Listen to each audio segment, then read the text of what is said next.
اگه حوالی خیابون حافظ اولین و قدیمی ترین خیابون شیراز هستی و نمیدونی کافه رستوران خوب کجا بری، تو این ویدیو میخوام بهت بگم. خیابونی که هم تاریخ 700 ساله داره، هم بهترین استیک شیراز.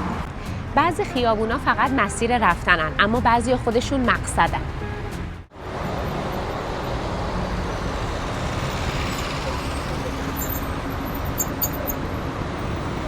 درود بر شما. امروز اومدیم اولین خیابون شیراز رو بهتون نشون بدیم. اولین خیابونی که تو شیراز شکل گرفت که دقیقاً از زیر دروازه قرآن رد میشد و در خط و رأس دروازه قرآن وارد شهر میشد. پشت سر من دروازه قرآن رو داریم و پشت سر شما این وریشید خیابون حافظ.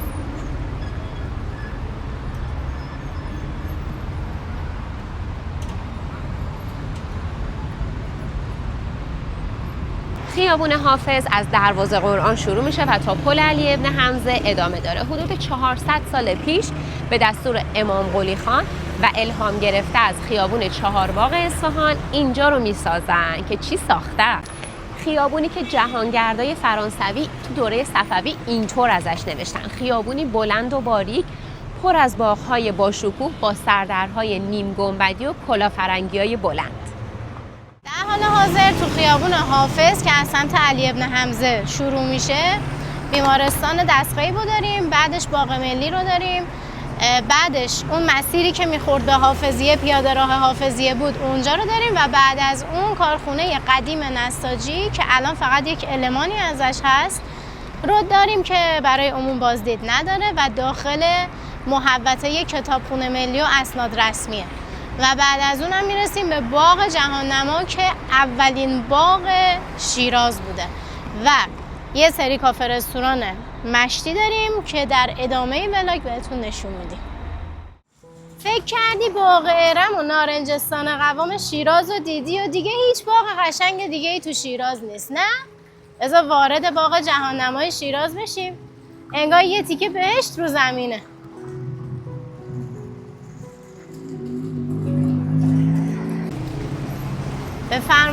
بفرمایید داخل باغ جهاننمای شیراز.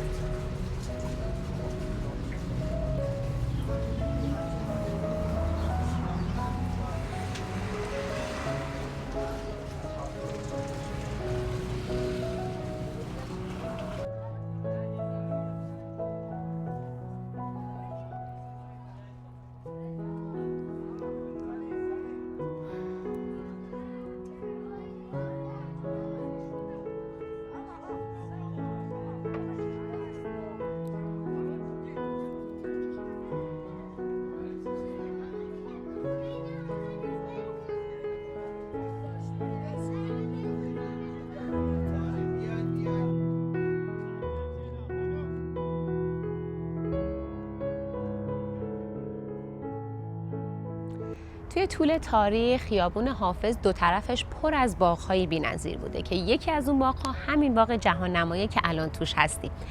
قدیمی ترین باقی مونده شیرازه.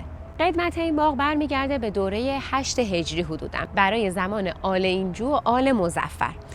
قبل از اینکه تیمور به شیراز برسه، انقدر این باغ خوشگل و قشنگ و زیبا بوده، ابن عربشاه مورخ تیموری اسم اینجا رو میذاره زینت و دنیا، یعنی زیور دنیا. و وقتی خود تیمور به اینجا میاد و این باغ رو میبینه، دستور میده که یه دونه عین همین باغ توی سمرقند بسازن و اسمش رو بذارن باغ جهاننما. درختای سرو و نارنج این باغ بعضیاشون قدمتشون به 200-300 سال میرسه و آبی که تو اینجا در جریان بوده از جوی رکناباد می اومده، همون جویی که حافظ بارها و بارها تو اشعارش ازش نام برده. اما شکل امروزی اینجا رو، باغ جهاننما رو، مدیون کریم خان زند هستیم. کریم خان زند در سال 1185 هجری قمری دستور میده که دور باغ و حصار بکشن و خیابون کشی های زیبایی توش انجام بدن و در مرکزش یک عمارت 8 ضلعی بسازن که بهش میگفتن کوشک یا کلاهفرنگی. توی این باغ 4 خیابون اصلی داریم که به مرکز میرسن، حوضها و فواره هایی که هنوز کار میکنن اما امروز خاموشن. دقیقاً الگوی یک باغ ایرانیه که دیوارای بلند داره، عمارت مرکزی داره، آب روان داره که باز امروز آب روان نیست و درختایی که سایه میندازن.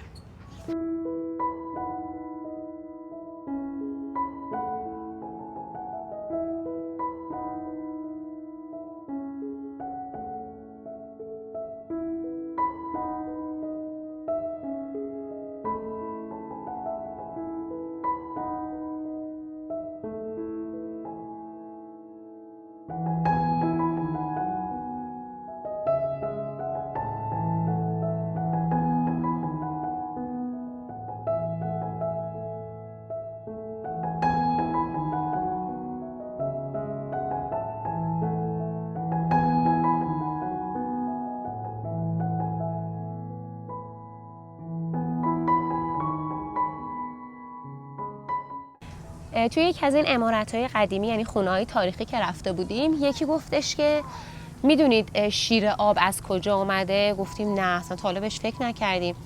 گفت این مجسمه‌های کله شیر قدیم لب حوض که میذاشتن کنارش هم یه دونه از این سرشیرا داشته، اونو باز و بسته که میکردن از دهن این شیر آب میومده بیرون، به همین خاطر اسمش شده شیر آب. حالا اینکه قبلا چی بوده و چه جوری اینجوری شده رو نمیدونم، ولی خیلی چیز جالبی بود. اگه صحت داشته باشه به نظرم واقعا خیلی جالبه. شیر آب به نظرتون درسته؟ شیر آب.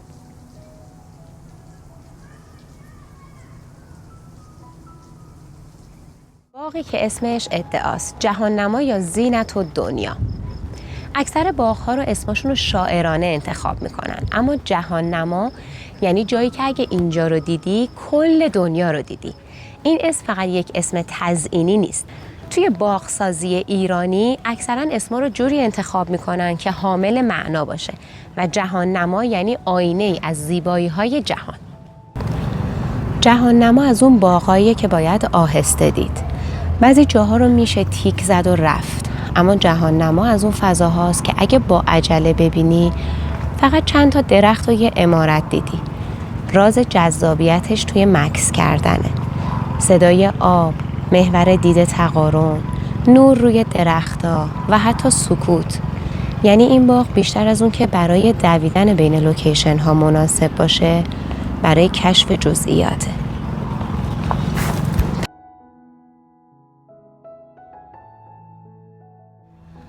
تا اسم باغ میاد همه ذهنشون میره سمت باغ ارم و باغ دلگشا، اما اینو باید بدونید قبل از اینکه باغ ارم و باغ دلگشا به شکل امروزی و الانشون در بیان، خیلی قبلتر از اونها باغ جهان نما توی حافظه شهری شیراز جا خوش کرده بوده و از قدیمی ترینای شیراز.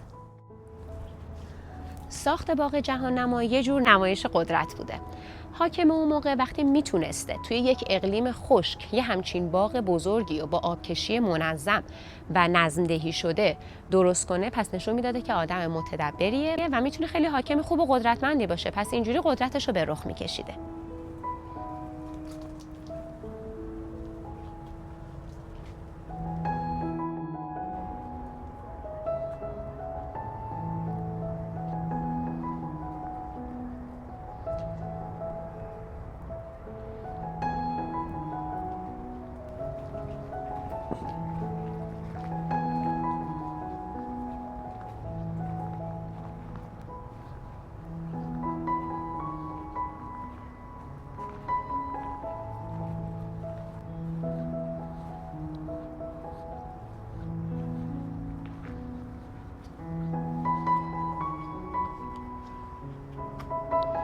واقعا قدم زدن تو این باغ یه حس عجیبی بهت میده.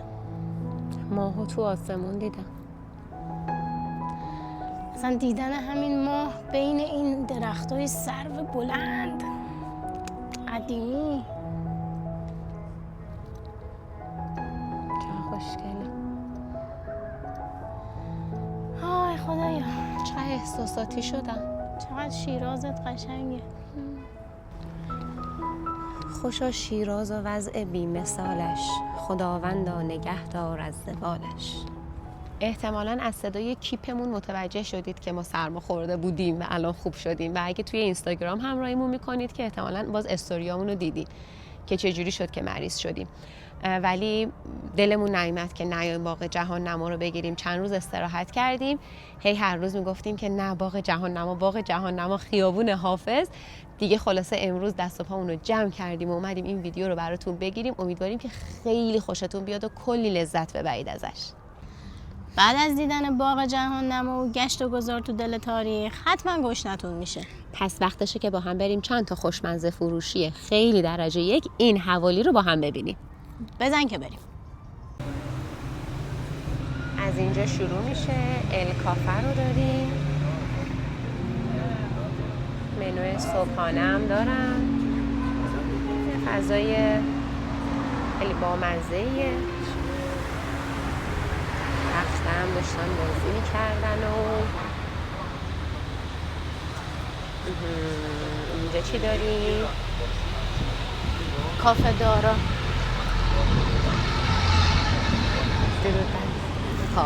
این از خودمون که ما آینه میبینیم بیایم پیش شما. خیلی خوششانس بودیم که خود آقا سیاوش اینجا بودن توی کافه دارا و تمایل داشتن که یه سری صحبت‌ها رو بهمون بگن، یه سری توضیحات درباره اینجا و خیابون و کافه و همه چی به ما بگن. بفرمایید. سلام، من افتخار اینو داشتم تقریبا 12 تا 13 سالی که اینجا کافه داریم. اول با آدمای اینجا ارتباط برقرار کردیم، بعدش هم که در جوار حافظ بودیم به مدت 12-13 سال. این لذتی باعث شده که هیچ جای دیگه ای رو ترجیح ندم و بمونم همینجا، حالا با تمام مشکلات، همه سختیایی که این سالا گذشته ازمون، اما خدا رو شکر هستیم. اینجا کافه دارکوه، منم اینجا در خدمتتونم. دوستان پرسیدن راجع به ویژگی‌های کافه بگم. کافه اولین ویژگی مهمش لوکیشنشه، خیابون حافظشه که اونو از همه جا جدا میکنه توی شیراز. و دومین چیزی که هست، حالا خودمونیم که سعی کردیم یه ارتباط خیلی خوبی رو همیشه با مشتریامون برقرار کنیم، اون صمیمیت کافه داری و ارتباطش با مشتری رو داشته باشیم. بعدش این که راجع به آیتمامون هست، آیتمایی که همیشه سعی کردیم داشته باشیم محبوب باشه، دوست داشته باشن، چه رابطه با قهوه باشه، چه رابطه با نوشیدنی‌های سرد باشه. سعی کردیم خیلی چیزامون رو خودمون درست بکنیم، مثل بعضی سیروپایی که تونستیم درست کنیم، بعضی کوکی‌ها و دسرایی که امکاناتشو داشتیم و تونستیم درست کنیم و حتی غذاها. همیشه سعی کردیم اون کافه بودنمون رو حفظ کنیم. یه چیزیه که برای من خیلی مهمه، چون کافه رو همون آیتما، اون ارتباط برقرار کردنه، آدماش و حالا چیزایی که سرو می‌کنی با رستوران و صنفای دیگه جدا می‌کنه. خیلی هم عالی. ممنون از توضیحاتتون. فکر کنم اگه خواستید بیایید حافظی و باغ جهان نما، یا قبلش بیایید کافی بزنید پر انرژی برید، یا بعدش بیایید یه نوشیدنی خنک بخورید و حسابی یه دلی از عزا در بیایید. حالا برید فضای داخلم ببینید.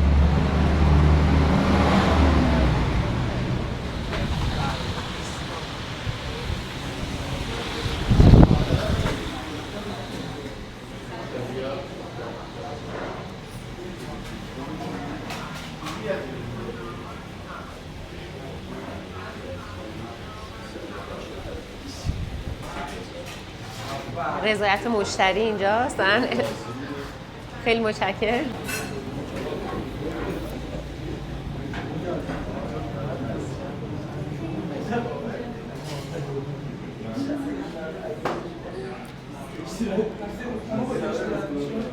خیلی دکورشون پاستیلی و با منظر.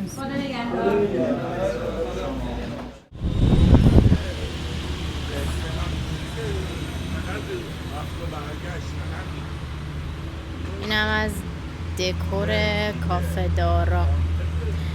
من میگم کافه دارا چون کافه دارکوی الان قبلا 2-3 تا مغازه پایین تر بود و یه مغازه خیلی کوچولوی مثلا چند متری، مثلا 10-12 متری بود که اسمش کافه دارا بود. الان شده کافه دارکو. حالا کنارش ما اولین و تخصصی ترین خانه استیک شیراز رو داریم که اسمش دلا هست، دلا استیک هاوس. خانه استیک دلا یه طبقه دوم داره که ویوش میشه باغ جهان نما، ولی الان قابل رفتن نیست. بریم داخلش رو ببینیم.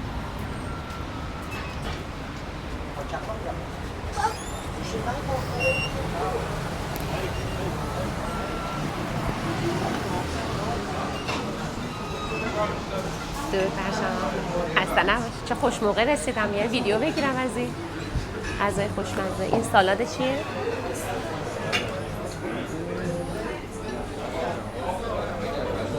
به به به به. خوش به حال گوشتخوارا. بچه این منوی خانه استیک دلا هستش که پیش غذاها رو داریم و هموس ها، دیپ حالا اسفناج و سیر و بادمجون و اینجا خیلی به سالاداش معروفه، خیلی سالاداشون پرفکته واقعا. ببخشید از پرفکت نباید استفاده میکردم، عالیه. اینم منوی استیک هاشون.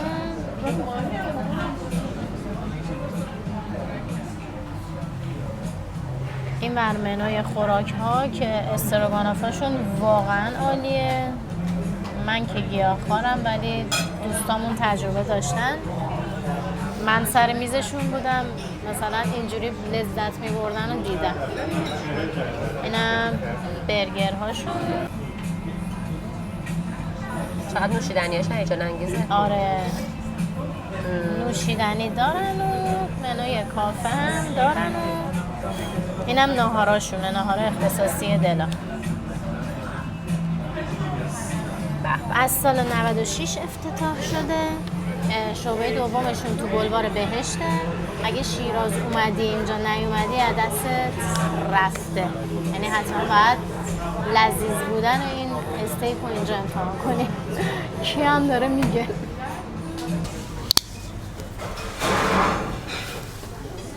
این دوتا سه لاینمون هستن. اونم گریل گوشت و میگو، اینم مغز قلم، اونم استیک مرغ و اینم ریبایه. این دوتا هم که دوباره مغز قلم. چه خبر شد؟ مرسی. قیافه تو دیدنیه. من گیاهخوار. شاید براتون سوال باشه که چرا من گیاهخوار اومدم خانه استیک رو دارم معرفی میکنم. به خاطر اینکه من گیاهخوار عقیده‌مو برای خودم نگه میدارم و اصلا دوست ندارم که به کسی چیزی رو تحمیل کنم. خانه استیک دلا هم خب یکی از معروف‌ترین و مرغوب‌ترین خانه استیک های شیرازه که اصلا از اولین ها و تخصصی ترین ها بوده. یعنی کم لطفی بود اگه نخوایم تو خیابون حافظ ازش نگیم. بنابراین من نظرمو بر خودم نگه میدارم و اکثریت مردمم که ماشاءالله گوشت خورن. پس بیاین شیراز خیابون حافظ و لذتتون رو ببرید.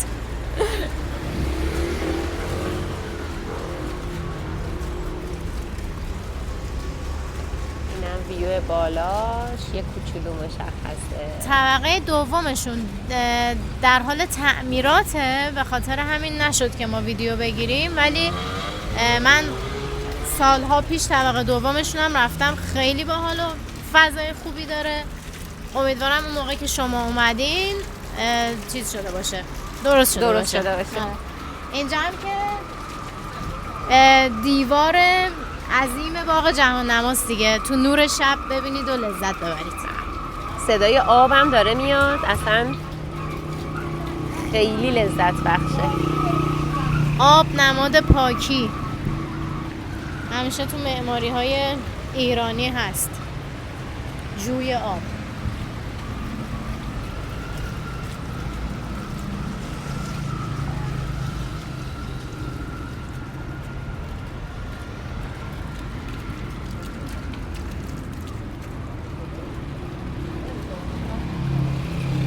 در ادامه میخوایم بریم یک جایی که به کتلتاش معروفه. شیرازیای عزیز تایید میکنن این موضوع رو که توی کانال هستن. برگر هم داره، همه چی هم داره، ولی به کتلتاش خیلی معروفه به اسم سیروس. دور میدون اطلسیه و بعد از اون یه جایی که غذاهای پلوی چلوی خوشمزه داره و نزدیک همین حوالیه. بزن بریم. قدم زدن کنار یک دیوار 700 ساله با این درخته خوشگلی که جلوش کاشتن، با این رودی که آب جلوتر توش جریان بود داشت، الان چرا نداره؟ آها راست میگی. چون تا همین چند دقیقه پیش آب داشت دیگه بستن سر آب و بسته سهم آب رفت واسه باقی یکی دیگه. در هر صورت خیلی خوشفاز و خوش انرژی و دلچسب و دلپذیره. جاتون خالی. هوا هم خیلی خوبه. الان ما اول شهریور 405 هستیم. بله واقعا براتون آرزو میکنم بیایید شیراز، نه چند روز بمونید تا سیر شید. 1 ماه 2 ماه هر چقدر بمونید که بیشتر وابسته میشید. ولی ببینید ما الان داریم میریم به سمت جنوب که میخوره به خیابون آزادی، یعنی میخوره به بولوار آزادی. سمت چپمون میشه حافظیه، سمت راستمون میشه میدون اطلسی. به قول خودشون فلکیه، البته اونا میگن فلکه. آره. فلکه اطلسی. این یک نکته مهم. آیا میدانستید این ولاگ هیچ وقت تو شیراز نمیگن و شما هم نگید فلکه گازو؟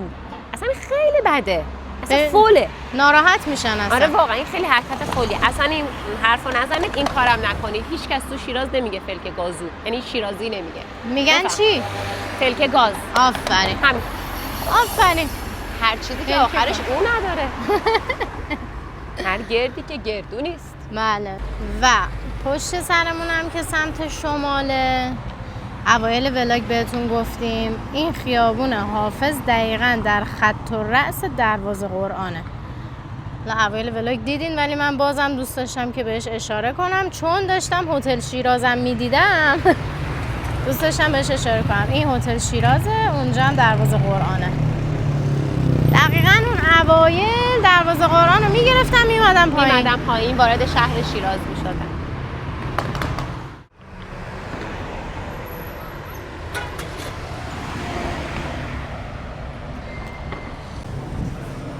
خدا قوت.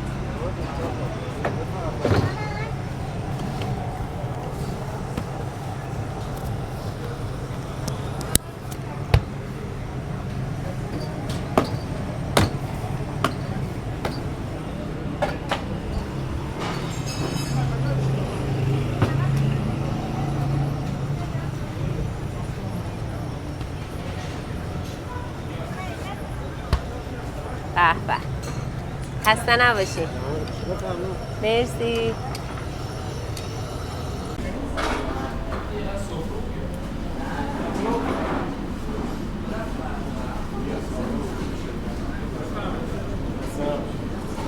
اگه بدونین چه بوی خوبی میاد.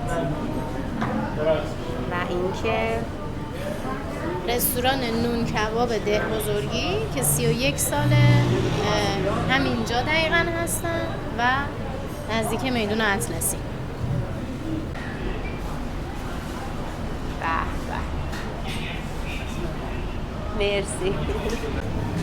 خب خورش سبزی، کلم پلو و یه خورش دیگه. عالی. مرسی. اینجا به کته هاش معروفه که کنار کبابش کته خوشمزه میذارن و سرو میکنن و کلی با روح و روان آدم بازی میکنه. و نمونه داغی که کنار کباب میذارن. یه موضوعی هم که هست اینه که خورشتا رو میتونید بدون گوشت سفارش بدید. اگه مثل ما گیاهخوارید ازشون بخواید که خورش رو که گوشت رو توی خورش براتون نذارن. اینطوری میشه خورش گیاهی.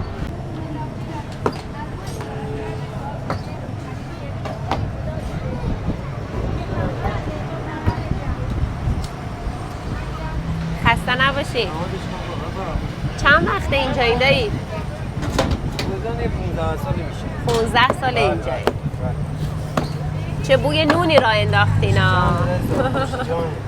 خدا بهتون قوت بده. سلامت باشی. مرسی.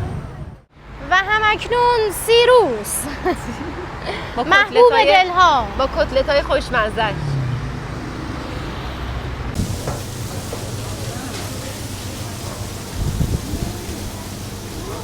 یه غذای نوستالژی دیگه، ساندویچی سیروس با کلی سفارش و مشتری. حدود 50 ساله که اینجاست. و یه وقتایی که ما میایم اینجا این میزه همینجوری چند طبقه پر کتلته، همینجوری پر. حالا الان دیگه آخر وقته، خالی شده میزش.